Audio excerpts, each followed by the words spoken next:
À l'occasion du 150e anniversaire de l'exposition impressionniste de 1874, on a cherché des éléments. Elle s'est tenue dans l'atelier de Nadar, mais l'atelier de Nadar avait été détruit en 1989. Cadastre, photographie aérienne, correspondance des artistes, critique de la presse de l'époque. Toutes les sources ont été étudiées pour permettre la reconstitution la plus fidèle possible de la première exposition impressionniste de 1874. Tous ces éléments de recherche nous ont permis en fait la réalisation d'un premier modèle 3D, à la fois de l'atelier de Nadar et de l'accrochage de cette première exposition impressionniste. Et c'est ce modèle 3D de base qui nous a servi de référence pour la construction de notre histoire en réalité virtuelle. Le musée d'Orsay célèbre les 150 ans de l'impressionnisme, une grande fête que le musée a voulu à la fois nationale et à rayonnement international. La première fois que le musée présente ça, une grande expédition immersive où le visiteur sera plongé pour revivre cette soirée d'inauguration de 1874.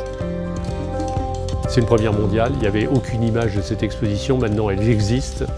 Et à partir de ça, on a travaillé ensemble sur le scénario qui permettrait pas seulement de voir, mais de vivre à l'intérieur de cette exposition, et pas seulement de vivre, mais de rencontrer les peintres. Une expédition immersive, cela commence par mettre un casque.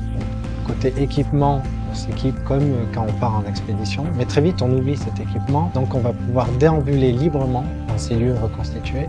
Le fait de pouvoir marcher et de le faire en groupe en partageant ça avec ses amis est très naturel. Et le fait de pouvoir se rapprocher des éléments qui nous intéressent fait qu'on bascule complètement dans cette époque-là. C'est ça la magie de la réalité virtuelle.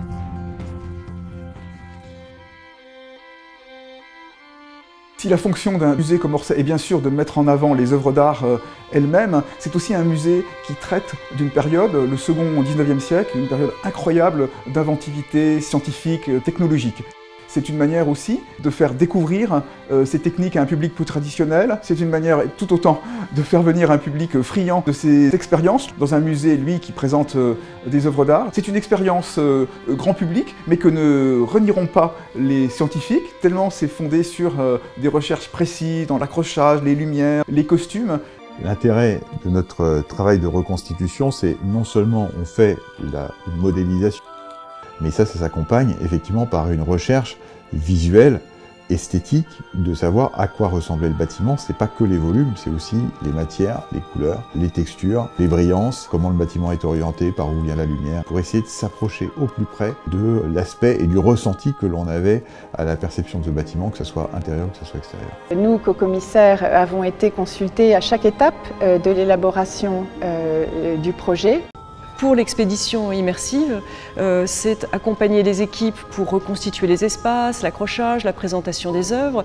C'est les accompagner aussi pour mieux cerner le contexte, les événements clés, le scénario. On a voulu accompagner l'équipe aussi pour incarner au plus juste cette personnalité si importante pour l'histoire de cette exposition et pour l'histoire de l'art en général. Derrière moi, on a un exemple sur une scène qui est très particulière, qui est un peu charnière sur le projet. On se retrouve au Havre avant l'exposition, c'est dans le cadre d'un flashback à la rencontre de Claude Monet. Et donc ici, il s'agissait de à la fois évoquer de manière légèrement surréaliste les teintes et l'atmosphère qui a envoûté Claude Monet et qui a suscité chez lui une impression, tout en restant dans le réalisme. Donc là, il y avait un vrai parti pris et ça a pas mal challengé nos équipes sur l'éclairage notamment. On a des ombres qui sont bleutées, des lumières qui sont rosées, donc des choses qu'on n'a pas tout à fait dans la nature. Au final, un bel équilibre sur la rencontre avec le peintre qui sera ici devant son œuvre. Ce qui est très intéressant à mon sens, c'est à la fois de faire revivre au public cette expérience telle que les visiteurs de l'époque ont pu la vivre, et aussi de mettre en exergue les liens qui unissaient les peintres, à la fois leurs amitiés, leurs petites querelles, et de comprendre en fait quels ont été les différents éléments déclencheurs qui ont permis, à l'occasion de cette exposition, de faire naître le mouvement impressionniste aux yeux du grand public.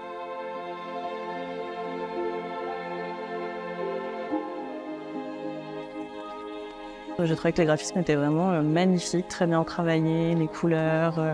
Ça donne envie en fait après, juste après voir le côté immersif, de voir l'œuvre originelle. Donc c'était très bien. I would totally recommend it. You really felt as if you were there and it was so good.